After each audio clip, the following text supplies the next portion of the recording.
I had the feeling and the belief that that God was only in the church, in the tabernacle. But now I know better, because I learned through the grace and love of the Creator that the Spirit of God is in everyone and in everything. And everything that He creates is good. You know?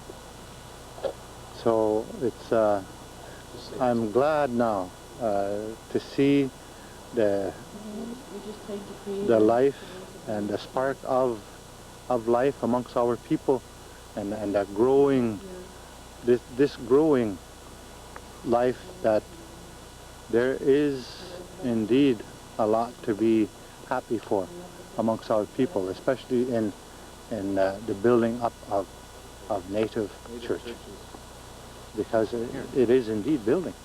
Like we can look at and have the symbols, peace pipe, feathers, anything, but that still doesn't make you in here. It can help you want to belong because you like the symbols and all, everything, eh? But if you're a Anishinaabe, that's what you are. That's what the Creator created you. But to want to express yourself as Native is more the idea of what Native church is. That's what our Holy Father, the Pope, when he came over and said, you should be able to bring in your culture and language into the church. And we respect that now. But we didn't understand it when the missionaries came 400 years ago. We did wrong by not accepting your ways of praying. But now we're saying we're sorry, and we want to accept all of you, you as a whole. So our bishops are telling us, bring into your church, wherever you're at, your beliefs, your language, your culture. If you feel comfortable, if you feel good, if you feel happy, if the Creator, you feel the presence more of the Creator using sweetgrass, well, use sweetgrass. But some of our people are so have so well adapted to the Roman Catholic teachings and preachings, the Roman Catholic symbolisms in the celebration of the Eucharist, that some of them feel that it's not right to turn now to Anishinaabe ways and customs, you know. To myself and to a lot of natives, I know that Christ did come to us. He came to us through the white man, I guess, but he has come to me, and he has come to my people. He has come into my heart. And so I'm comfortable with that, but I also personally have a need to express my nativeness, and I'm comfortable with using the sweet grass, the sage, the tobacco, or the cedar. And I have to be free to express that in my prayers and in Mass, our celebrations of the Eucharist. We have to be who we are, and we have to be honest about it, you know. Myself, I did not like who and what I was when I was, especially when I got to be 12, 13, 14. I did not want to be known as Anishinaabe. I didn't want nothing to do with it. But now, I want to be able to express who I am and what I am. And that's what the church is supposed to be. The way the people express their spirituality is supposed to be freely. Not put down or not sneered at or laughed at, or any hint of any type that is not welcome. Any type of expression of spirituality is supposed to be accepted freely, especially in the Roman Catholic Church.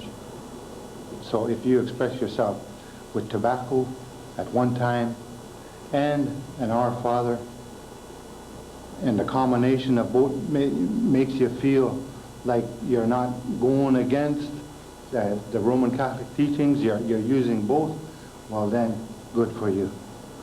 I mean, you know, I don't think there's there's so much. anything wrong with any of the native way of doing it or the other way of doing it. There's nothing wrong. It's just that we have to trust each other and respect each other. Right, exactly. Well, it's really a conflict of cultures, isn't it? That's what it is. I mean, there's a white culture and our culture, and we have to learn to accept the white culture, and they have to learn to accept the native culture. We have to trust each other. I'm not saying that this is the best way or the only way of all, but it is the best way for me because I am Native and I feel this. I can feel this, you know? And it could be the best way to you if you want it. I'm not saying it excludes you because you're not Native, but it is the best way for me. And it is the best way for a lot of our people to get back to the Creator, to the path. Simplicity, first of all. Take the good out of what is happening. Use the good what you're feeling. Whatever is bad, whatever gives you a bad feeling, turn that over to the Creator and say, you handle this, I can't. And we're never going to go wrong, you know? Just take the good from whatever. Because we can get mixed up in trying to think that with the Christian, European Christianity, Roman Catholic, in thinking that we have to be theologically inclined, you know? We're all going to go to and study theology, and therefore we're going to become. No, I mean, I don't think Sitting Bull or Chief Dan George went to any theological schools, but they were very spiritual teachers, speakers, and people. Just how they spoke and how they talked and how they talked. Take the good from what is given to you and what is present to you. Take the good out of that. And what is bad from that, leave it there. Whether it be language, culture, teaching, preaching, you know. And always be open to the good. And especially gossip. Just take the good out of that, out of what you hear. Good gossip. That's right. You know, because you're going to hear stories, and what you take in and want to keep is going to make a difference in your life. I always had a fear of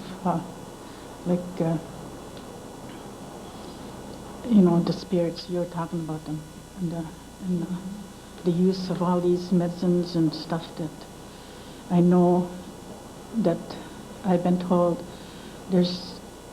you could use those medicines to do evil with it.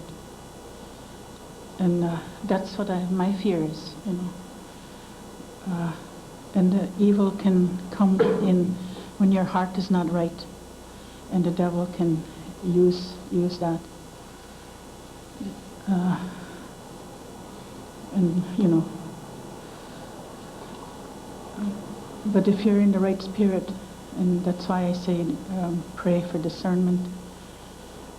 If you're in the right spirit, those things will not happen, because the Spirit of God is there. We shouldn't be in a hurry all the time to say that that's the evil one there, because we're giving too much credit to the evil one.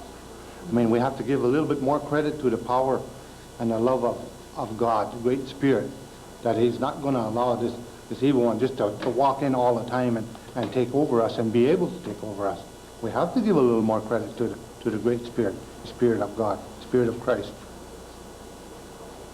Evil can overpower me as an individual, but not if I have the Holy Spirit, the Spirit of Jesus Christ.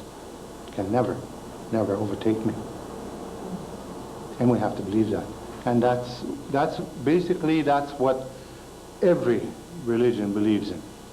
That the Spirit, the good Spirit, is the most powerful. Good is better than evil, more stronger. And no matter what is going on, there is evil present. You know there's evil present in our church, no matter what church, because you see what happens, what can happen. And it does happen at times, because I believe that the one who knows all allows it to happen just to show us that we are not more powerful than evil. That he is the only one that's, and we have to remember that. Because as soon as we start thinking that we got power, oh my gosh, we have something great here, native spirituality, are we ever the greatest? You know? We start thinking that, well then, you know, we're in danger. We were always taught that the more spiritual, the nearer God we are, the more the Holy Spirit gives us, the harder the devil works on that particular person. I remember at one prayer meeting I went to, and they were all talking about abortions, you know, about pro-life and this. And it seemed so simple to me. I said, well, why don't we pray for this person, this woman, I don't remember her name now, she's nationally known. Pray for her so she'll see the light and become converted, you know, and pray as a group. And oh my, they got all up in arms and they said, don't do that. I said, why not? Because if you start praying for that woman and your prayers are strong, you'll have a terrible time. The devil will be right there to convert you. He didn't want us to pray for her. I prayed anyway. Maybe he converted her.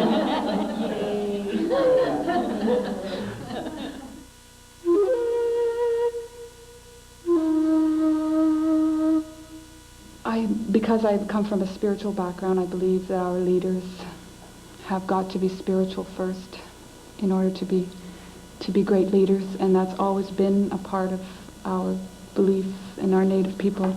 All the great leaders have been great spiritual people first, and then leaders, and then the knowledge and the wisdom can be brought to the people. And that's how I feel that has to be there, and I see that in our church. Those leaders have got to be very strong and spiritual first, and then the rest falls into place. So I think that's basically what we're all talking about. So would anybody else like to share? I mean, you know, this native spirituality thing or kick or whatever we're hooked on, we're stuck on native spirituality, but it is the Spirit of God working in us, and we're natives. It all began for me in 1983, but it began before that. It began when I was born, for Pete's sake. And the same thing with every one of you. The same with everyone that is born. Your spirituality begins when you're born. You cannot stop the Spirit. I have tried too long. I will no longer fight the Spirit. I sometimes say no to the Spirit, but I no longer fight the Spirit. I say, okay, you want me up on the altar, I'll be up on the altar. But I depend and rely upon you to give and say and teach and preach a good homily. And by God, they are good homilies. For me, I never lived on the reserve, but I lived just outside of the reserve. It was like a little imaginary line. And my grandmother, who lived on the reserve, was also my godmother and my teacher. And she instilled in me the pride and my heritage. But I moved away from the reserve, but I always kept it in my heart. And over the years, I knew that I had to grow inside of me first. And I asked for truth, and I always believe that I have to ask in order to receive. So I asked for truth, wisdom and knowledge and guidance before I could get back into helping and working with my people. And I feel the pull with my people. But first I had to find myself. And I really believe in standing on your own 2 feet and looking within ourselves for the answers, because I believe that the Spirit moves within us and the answers are within. When I looked within myself, I also had to learn to accept and to come to know Christ within my life. And I didn't look into the church for that. I looked into myself. I felt I had to get away from everything else around me and go inside. I wanted to be a part of my community, but I live so far away from my reserve now. And when I did look inside, I did learn to look at Christ within my heart. It's not just looking at the image of Christ, it's whatever Christ stood for. His teachings, 2,000 years, and we're just learning to put it into practice. I had to learn to see it in my mind, in the way I look outside of myself through his eyes.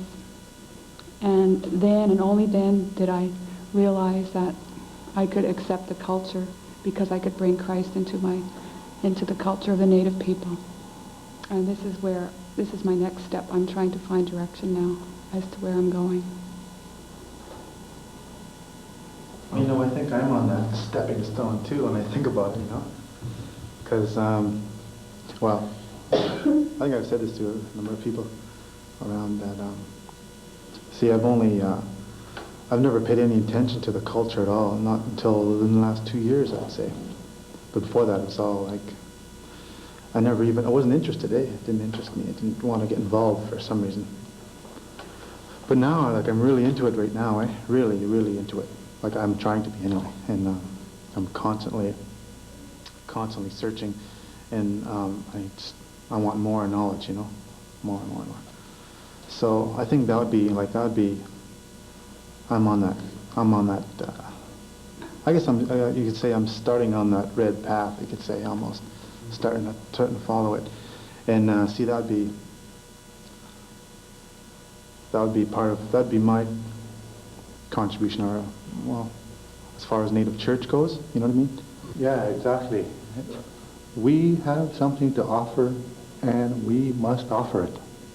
That we are given gifts, we have gifts, and they are not ours to keep. Even though we have a hard time in stepping out and stepping forward, we must. And that is a part of being Nishnabek, that is a part of being Christian, that is a part of being a being, that is a part of being someone that the Creator created. That He will lead us to a place in time in our lives where we must decide to step out, and we will. You are going to be led to a place in time in your life where you have to move. I mean, you can no longer sit. You have to. And yes, we will always feel humble. We will always feel unworthy, as I do to this day. Feel that, you know, why am I a deacon in the Roman Catholic Church? I mean,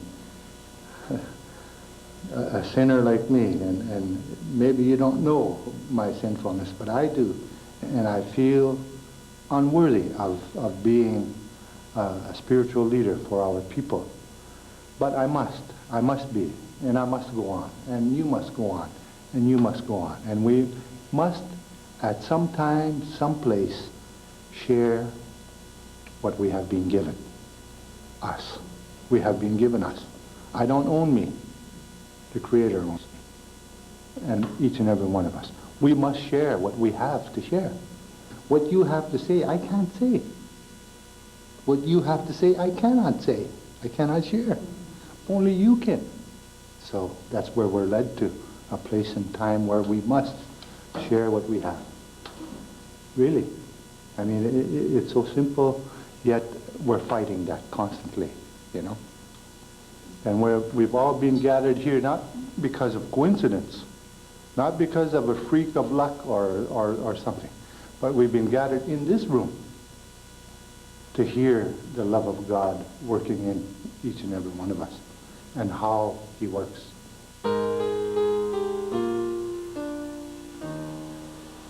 You feel now, you feel the wind, the breeze. It's blowing us, but it's not blowing us away. You know, it's moving the branches, but it's not moving the whole, it's not blowing anything away. But there can be a wind that's strong to blow us away, you know. So we have to realize what is in nature and use it. You know, we have to be that simple to be able to use what is here. You know, to take it and use it, not to abuse it as we have been. Yes, our people, our own native people, have abused our own traditions because we believed in a non-native society that they were no good. And God help us. But God, He has forgiven us because He is with us this day.